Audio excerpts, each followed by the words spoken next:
Et on va observer comment elle va se construire sur le dessin.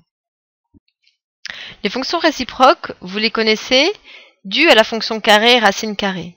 Puisque on sait, si on a y égale x au carré, donc si x est positif, c'est la même chose que dire x égale racine carrée de y, ici, sous condition que x en fait soit strictement positif, pour qu'il y ait une unique solution, sinon il devrait y avoir deux solutions. En fait, celles-ci, elles sont réciproques. Vous voyez, racine carrée, ça dérive du mot carré. Et en fait, si on avait tracé leur dessin, donc pour les x strictement positifs, x au carré, c'est une demi-parabole. Et puis, racine carrée, en fait, elle fait ceci.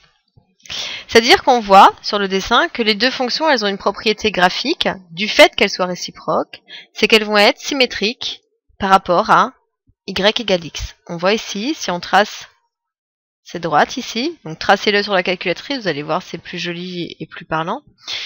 On a une symétrie par rapport à cette droite. Donc si on veut définir en fait la fonction réciproque de tangente, eh bien déjà dans un premier temps, on va tracer la droite d'équation y égale x. Donc vous voyez ici en vert, nous venons de tracer y égale x. Donc dans un premier temps, on va faire le symétrique des asymptotes, puisque si tangente a des asymptotes, arctangente, elle va en avoir aussi.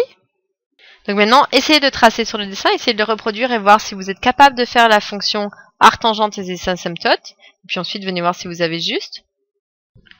Donc voici la symétrie des deux asymptotes verticales qui deviennent horizontales. Donc ici et ici, il y a deux asymptotes.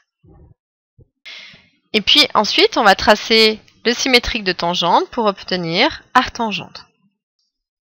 Et donc vous voyez en bleu ici, nous avons la courbe de la fonction arctangente, qui elle possède deux asymptotes horizontales, puisqu'en vertical on a x égale pi sur 2 et moins pi sur 2, ici.